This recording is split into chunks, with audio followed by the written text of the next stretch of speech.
शरीराच्या संपूर्ण हालचाली बंद झाल्या आणि त्या पूर्णतः विकलांग झाल्या, पण त्यांनी हार मानली नाही. शिवाजी विद्यापीठातून LLM आणि LLB ह्या दोन्ही परीक्षांमध्ये त्यांनी विशेष प्रावीण्य मिळवलं. सेट आणि नेटची परीक्षाही त्या अगदी पहिल्या प्रयत्नामध्ये उत्तीर्ण झाल्या.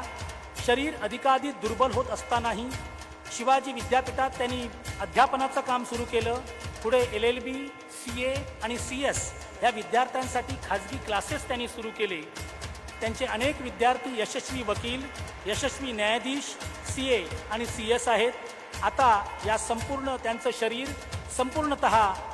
पूर्णपणे बंद झालेलं आहे. त्यांनी हालचाल पूर्णपणे बंद केलेली आहे.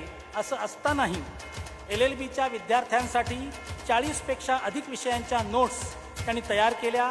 बार काउन्सिलने त्याची दखल घेतली आणि आजच्या ह्या आनंद सोहळ्यामध्ये त्यांच्या गौरवाबरोबरच त्यांच्या नोट्सचंही प्रकाशन आदरणीय नामदार सरन्यायाधीश भूषण गवई साहेब यांच्या शुभ हस्ते आम्हाला प्रसिद्ध करताना अतिशय आनंद होत आहे. त्या notes local self government, law of tort and consumer protection law, law of contract part 1, family law part 1, constitutional law part 1 अशा प्रकारच्या असून बार काउन्सिल ऑफ महाराष्ट्र आणि गोवा यांनी त्या प्रसिद्ध केलेल्या आहेत. मी आदरणीय गवई साहेबांचं आणि त्यांच्याबरोबरच्या सर्व मान्यवरांचं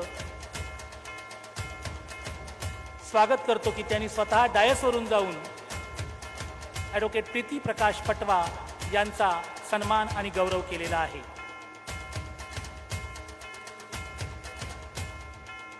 या सत्काराबरोबरच